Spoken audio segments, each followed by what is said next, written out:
സ്ഥലപരിമിതി കാരണം കോണിക്കീഴിലും വരാന്തയിലുമെല്ലാം ക്ലാസ് നടത്തുന്ന സർക്കാർ വിദ്യാലയങ്ങൾ അപൂർവമല്ല.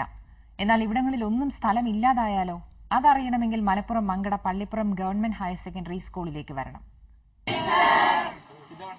ഈ കുട്ടികൾ സ്കൂൾ ബസ്സിനകത്ത് കയറിയിരിക്കുന്നത് വെറുതെ ഒരു നേരം പോക്കിനാണെന്ന് കരുതേണ്ട.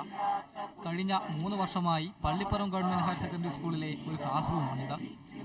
കോണിക്കൂടും അടുക്കളയുമെല്ലാം ക്ലാസ് മുറിയാക്കിയിട്ടും മതിയാകാതെ വന്നപ്പോഴാണ് തൽക്കാലത്തേക്ക് സ്കൂൾ ബസ്സിലും ഒരു ക്ലാസ് തുടങ്ങിയത്. പിന്നീട് അതങ്ങ് സ്ഥിരം സംവിധാനമായി.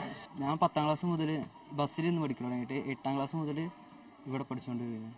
ഈ ബസ്സും സ്കൂളിന്റെ സ്വന്തമല്ല, വാടകയ്ക്ക് എടുത്തതാണ്. അടവ് തെറ്റിയാൽ ബസ്സിന് കൂടെ ഒരു ക്ലാസ് റൂം ബസ് ഉടമസ്ഥൻ കൊണ്ടുപോകും. അതുവരെ ഈ കുട്ടികൾക്ക് ഇങ്ങനെയെങ്കിലും ഇരുന്ന് പഠിക്കാം. സീറ്റെല്ലാം ഇപ്പൊ ആർക്കും ഇരിക്കാനൊന്നുമില്ല. മഴ പെയ്ത പ്രത്യേകിച്ച് ഭയങ്കര ഗതികേടാണ്. വെള്ളമൊക്കെ ചീറ്റിയാണ്ട് ഭയങ്കര ഗതികേടാണ്. പിന്നെ 10ാം ക്ലാസ് മുതൽ ഞാൻ ഇവിടെ പഠിച്ചുകൊണ്ട് ലാംഗ്വേജ് ഇവിടെ തന്നെയായിരുന്നു. ഇപ്പോൾ +2 ആയി. ഇതുവരെ ഒന്നും ക്ലാസ് ഒന്നും ആയിട്ടില്ല.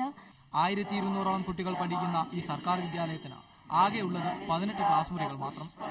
ഈ പരാധീനതകൾക്കിടയിലും കഴിഞ്ഞ SSLC പരീക്ഷയിലും +2 പരീക്ഷയിലും ഈ സ്കൂളിന് 90% മുകളിൽ വിജയം നേടാൻ കഴിഞ്ഞു. ഒരു പകൽ മുഴുവൻ ഈ ബസ്സിനുള്ളിലെ ക്ലാസ്സിലിരുന്ന് പഠിക്കുക എന്നത് അത്ര എളുപ്പമുള്ള കാര്യമല്ല.